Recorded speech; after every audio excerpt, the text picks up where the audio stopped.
मुझे यकीन है कि आपने मुसलमानों को अपने सीने पीटते हुए और गर्व से शेखी बघारते हुए आपको कुछ गोरे धर्मांतरितों की तस्वीरें दिखाते हुए देखा होगा। वे कहते हैं इस्लाम सबसे तेजी से बढ़ने वाला धर्म है, जबकि असल में ये लाखों की आबादी वाले देश में सबसे तेजी से प्रजनन करने वाला धर्म है। अगर कुछ हजार लोग इस्लाम कबूल कर ले तो इसमें कोई बड़ी बात नहीं है, खासकर जब हमें पता है कि जो लोग इस्लाम कबूल करते हैं उनमें से ज्यादातर, खासकर वे गोरे लोग, आखिरकार इस्लाम छोड़ ही देते हैं।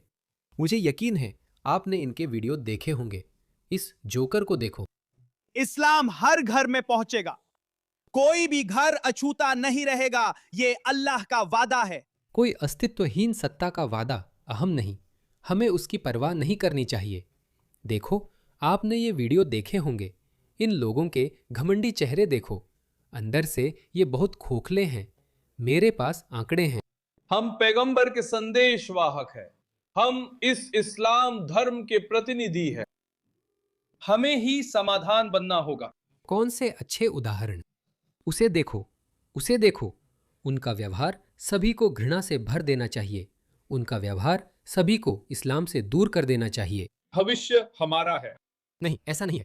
मुस्लिम यूरोप का हर आदर्श दुस्वप्न सच हो जाएगा। हाँ, चलो, वे कर सकते हैं।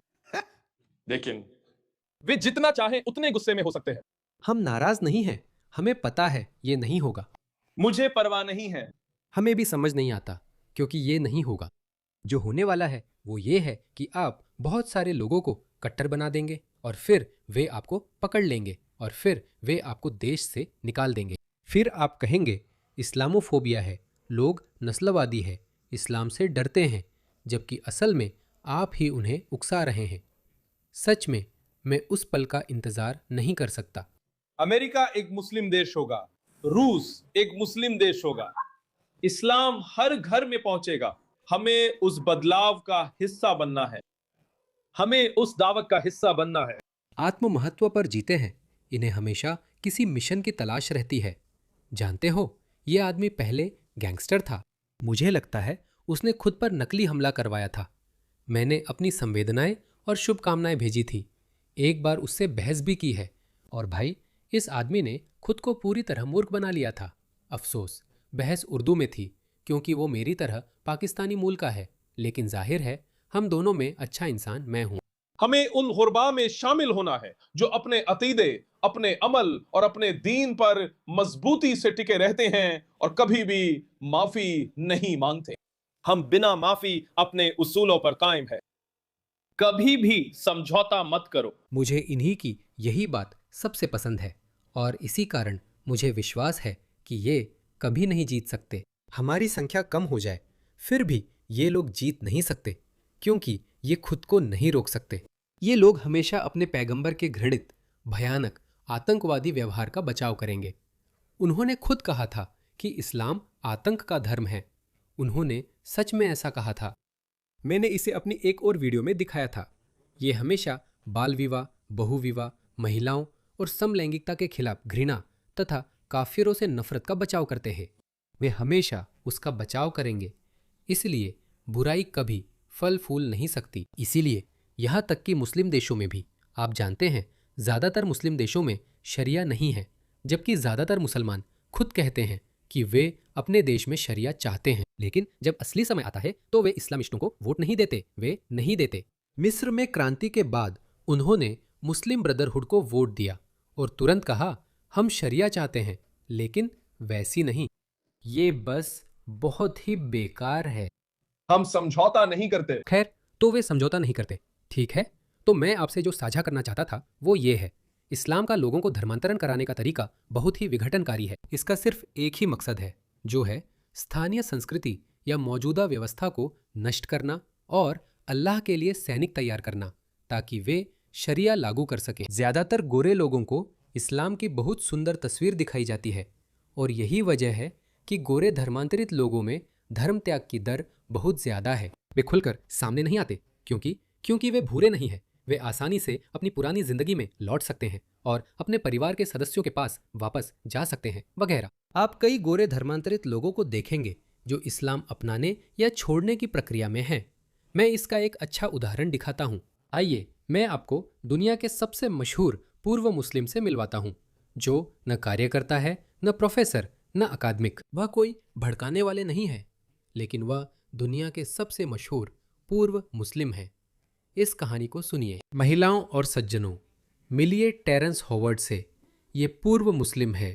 वैसे हर गैर मुस्लिम एक पूर्व मुस्लिम होता है, क्योंकि मुसलमानों के अनुसार हर इंसान मुस्लिम पैदा होता है, लेकिन उसके माता पिता या समाज उसे ईसाई, बौद्ध, हिंदू या नास्तिक बना देते हैं, तो उस हिसाब से हर गैर मुस्लिम पूर्व मुस्लिम है। क्या ये हैरान करने वाली बात नहीं है? तो मुझे अच्छी तर्क शक्ति बहुत पसंद है। मेरे पिता मुस्लिम थे। वह मुस्लिम थे। मेरे पिता मुस्लिम थे। मेरी माँ बैप्टिस्ट थी। और क्या वो इस्लाम का पालन करने वाले मुसलमान थे? हाँ, वो इस्लाम का पालन करते थे। तो वो मुस्लिम तब बने जब वो जेल गए। तो क्या आप कभी मुस्लिम बने? देखिए, ये कितना विध्वंसक है, ये कितना चालाकी भरा है। जो लोग मानसिक बीमारी, डिप्रेशन या चिंता से जूझ रहे हैं, वे अपनी जिंदगी से खुश नहीं होते। अगर उनके साथ दुर्व्यवहार हुआ हो तो मुसलमान ऐसे लोगों के पास जाते हैं, खासकर महिलाओं के पास। महिलाएं आसान निशाना होती हैं, या जेल में बंद अश्वेत पुरुष, वे भी आसान निशाना होते दिया जाता है। कुछ संस्कृतियां या कुछ तरह के लोग इस्लाम कबूल करने के लिए ज्यादा खुले क्यों होते हैं? इसके पीछे एक वजह है, इसके पीछे एक कारण है। मैं अब तक ये नहीं समझ पाया हूं दोस्तों कि लाल बालों वालों में क्या खास है। लगभग हर दूसरा गोरा मुसलमान जो इस्लाम कबूल करता है वह लाल बालों वाला होता है। मुझे समझ नहीं आता क्यों। क्या गोरे समुदायों में लाल बालों वालों के खिलाफ नस्लवाद है? वे अपनी परवरिश, अपनी संस्कृति और अपने समाज से नफरत करते हैं और इस्लाम कबूल कर लेते हैं। यही दूसरे असुरक्षित लोगों के साथ भी होता है। मैं कहूँगा वे असुरक्षित होते हैं।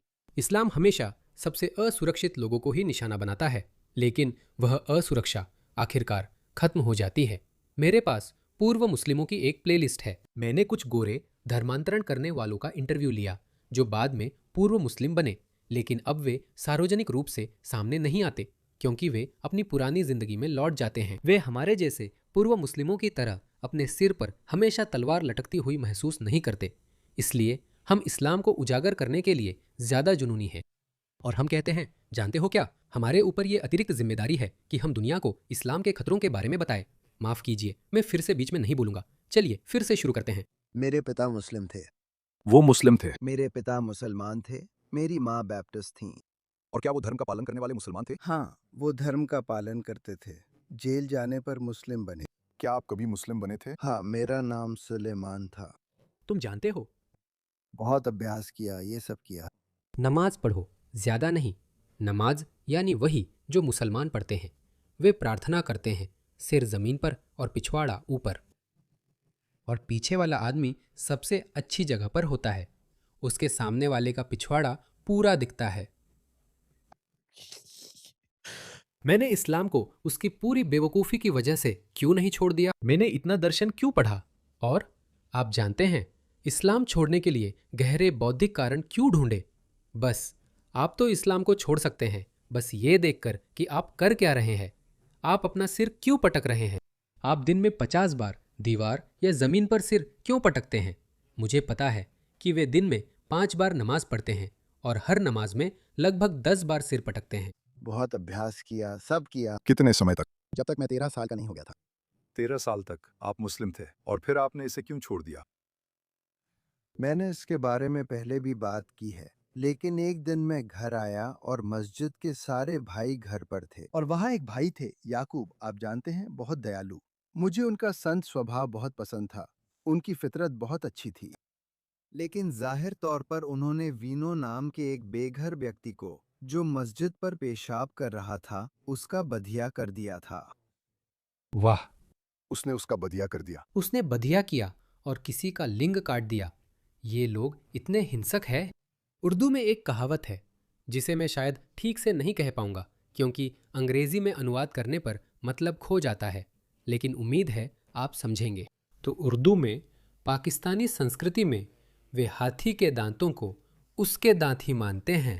तो एक कहावत है कि हाथी के दिखाने के दांत और होते हैं और चबाने के दांत और होते हैं।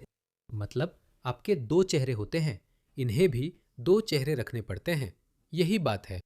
वो आपको बहुत अच्छे और विनम्र लग सकते हैं। वो एक बहुत अच्छा दयालु चेहरा दिखाते हैं, लेकिन अगर आप कुछ बातें छेड़ दे तो उनकी सभ्यता और दयालुता सब गायब हो जाती है। एक वीडियो में एक मुस्लिम आदमी बहुत अच्छा बनने का नाटक कर रहा था, जैसे बहुत अच्छा। फिर उसने अमेरिकी आदमी से कहा, अरे भाई इधर आओ, मुझसे बात करो।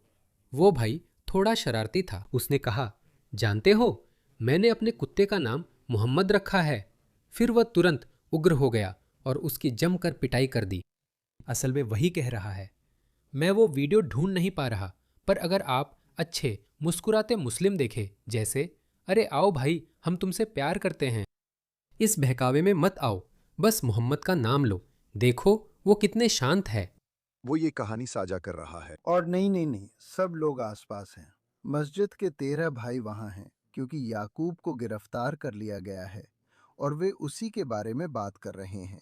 और वे सब बैठे थे, बहस चल रही थी। बातचीत ये थी कि खैर उसे ऐसा नहीं करना चाहिए था। आप जानते हैं, गंदगी, आप जानते हैं। उसने पेशाब किया था, उससे ऐसा नहीं करना चाहिए था, अपवित्र नहीं करना चाहिए था।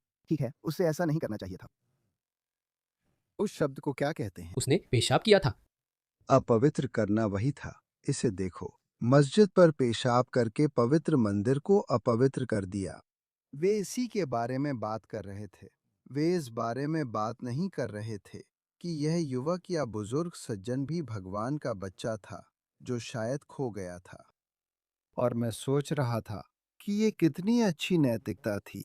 अच्छी नैतिकता है दोस्तों, अच्छी नैतिकता। मुझे इससे एक कहानी याद आई। मोहम्मद के समय एक गैर मुस्लिम अरब आदमी था। उसने मस्जिद की दीवार पर पेशाब किया था। मोहम्मद ने उसे माफ कर दिया। आप जानते हैं, आप मुझे ऐसा कहते हुए नहीं सुनेंगे। मैं आपको मोहम्मद की अच्छी कहानियां नहीं सुनाऊंगा, क्योंकि ऐसी ज्यादा कहानियां हैं ही नहीं। लेकिन अगर कोई है तो मैं आपको एक बताता हूं। असल में एक कहानी है एक गैर मुस्लिम आदमी की, जिसने मस्जिद के सामने पेशाब कर दिया और मोहम्मद ने उसे माफ कर दिया। देखिए, यही है दयनीय। उसके अच्छे संस्कार हैं हैरिस सुल्तान। कठोर। आप ये बातचीत सुन रहे हैं, मैं सीढ़ियों पर बैठा हूँ और वे लोग लिविंग रूम में हैं। तो आप उन 13 लोगों की बातचीत में नहीं हैं। मैं बस सुन रहा हूँ। समझ गया। और ये 12 भी हो सकते थे, लेकिन बहुत ज्यादा लगे। जानते हो, सारी सीटें भर चुकी थीं और उसी पल मैंने इस्लाम पर उस नजरिए से सवाल उठाना शुरू कर दिया, क्योंकि एक प्रेममय भगवान, तुम जानते हो, मैं ऐसा होते हुए नहीं देख सकता था।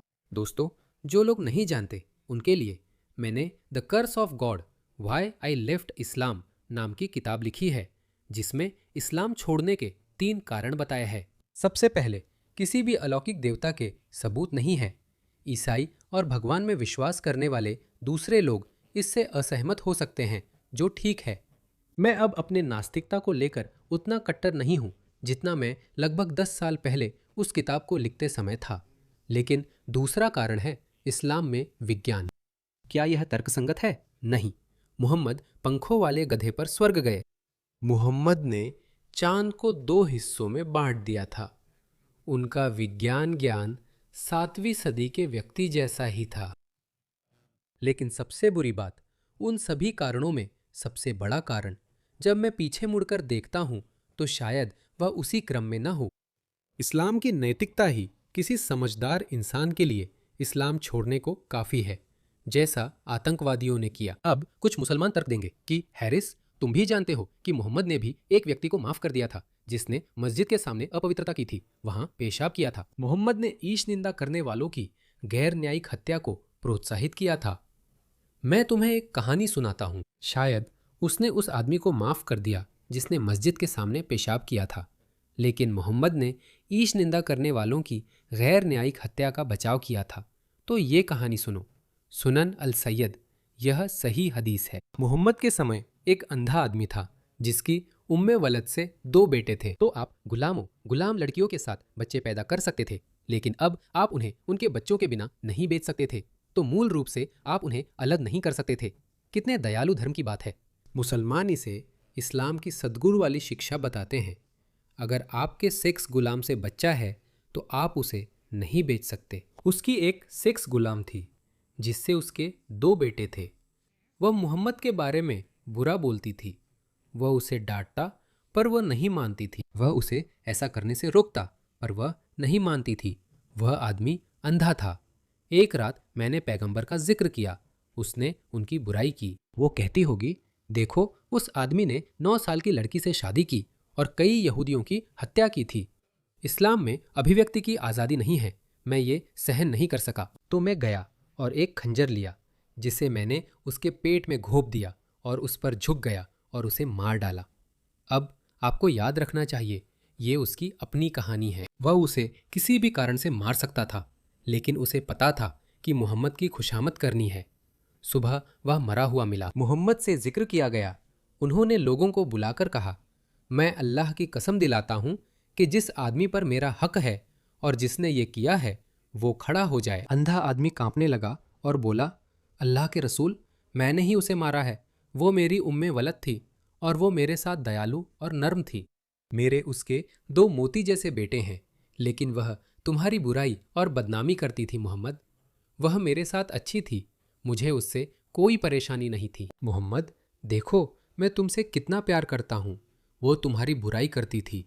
मैंने उसे रोका और डांटा, पर उसने नहीं माना। आखिरकार मैंने तुम्हारा नाम लिया और उसने फिर तुम्हारी बुराई की, तो मैं ऊपर गया और एक खंजर लिया, जिसे मैंने उसके पेट में घोंप दिया और तब तक दबाए रखा जब तक मैंने उसे मार नहीं डाला।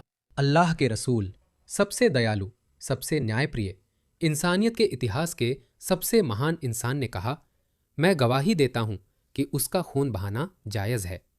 तो दोस्तों, इसका मतलब क्या है? जब कोई दिखावटी मुसलमान कहे कि इस्लाम गैर न्यायिक हत्या मना करता है, देश के कानून का सम्मान करो आदि, यहाँ तक कि उस व्यक्ति के आसपास के दूसरे मुसलमान भी सोच रहे थे कि उसे एक इंसान की हत्या करने के लिए सजा मिलेगी, वो भी अपने ही बच्चों की माँ की। मोहम्मद ने कहा, क्या उसने मेरी बेइज्जती की? मेरा अहंकार आहत हुआ। उसे मार दो, यही इस्लाम का स्वभाव है, ये मनमाना है। मोहम्मद ने मस्जिद के सामने पेशाब करने वाले पर दया दिखाई। इसलिए मुसलमान भी ऐसी ही मिसालें देते हैं। वे उन अच्छे उदाहरणों को चुनते हैं और उन्हें इस तरह पेश करते हैं कि देखो इस्लाम कितना दयालु है। आप समझ रहे हैं ना मेरा मतलब? ये पूरी तरह से मनमाना है, ये पूरी तरह से बेतरतीब है, और ये सब मोहम्मद की मर्जी पर था। मैं आपको ये वीडियो दिखाता हूँ क्योंकि बहुत सारे मुसलमान इसी वजह से इस्लाम छोड़ रहे हैं। इंटरनेट इस्लाम का बदसूरत चेहरा दिखा रहा है।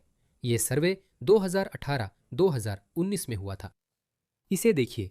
2013 में लगभग 12% ट्यूनीशियाई आबादी धार्मिक नहीं थी, यानी वे आस्था नहीं रखते थे। ये संख्या अब बढ़कर 30% हो गई है। लीबिया में ये आंकड़ा 8% से 25% और मोरक्को में 3% से 12% हुआ है।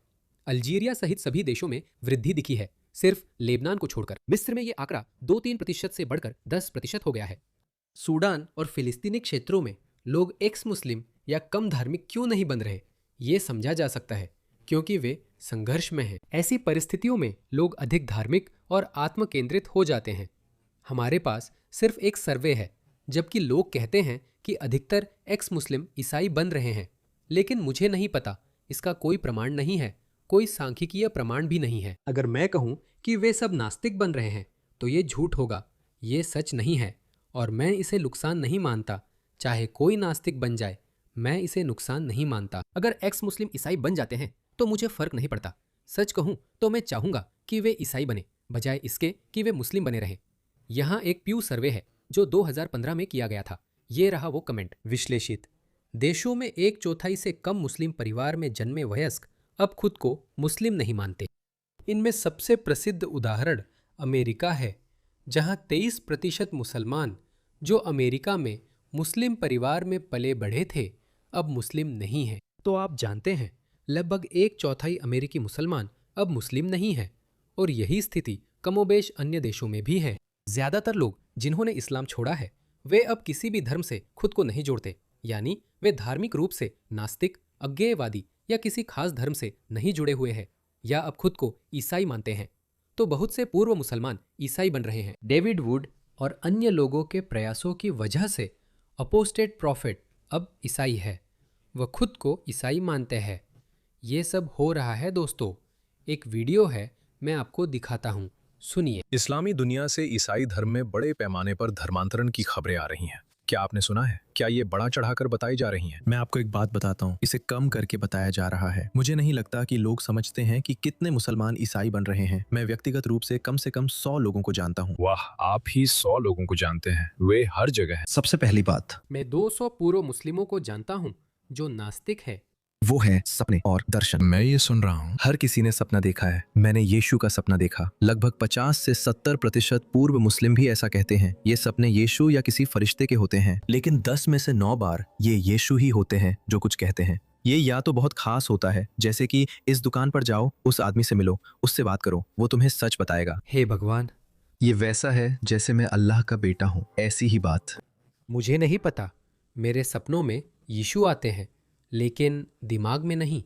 यह अपमान नहीं है और मैं किसी का अपमान नहीं कर रहा हूँ। जैसा मैंने कहा, मैं चाहता हूँ कि ये लोग ईसाई बने, न कि मुसलमान रहे। सच कहूँ, मैं पूर्व मुस्लिम नास्तिकों से निराश हूँ, क्योंकि वे ज़्यादातर फ़लस्तीन समर्थक और तथाकथित वोक हैं। वे अपने नास्तिकता में बहुत कट्टर और उग्र हैं, और वे बस बिना वजह ईसाइयों से झगड़े करते हैं। मुझे यह बिल्कुल पसंद नहीं है। मैं अपनी जमात का बचाव नहीं करूंगा। वो कुछ बहुत गहरा था। मेरे लिए तो बस वही थे जो क्रूस पर थे। मुझे बस यही चाहिए था। जब ये लोग ऐसे सपने देखते हैं तो क्योंकि इस्लाम में भी ईसा एक शख्सियत है, वे समझने लगते हैं कि वे सिर्फ पैगंबर नहीं हैं। चाहे सपना बस इतना ही हो कि वो उन पर मुस्कुरा रहे हो, उस मुलाकात में कुछ खास होता है। मसीह पैगंबर से बढ़कर है। उनमें कुछ खास है, वो सिर्फ पैगंबर नहीं है। मुसलमान बड़ी तादाद में ईसाई धर्म अपना रहे हैं। तो ये हो रहा है। याद है वो वीडियो जिससे मैंने शुरुआत की थी?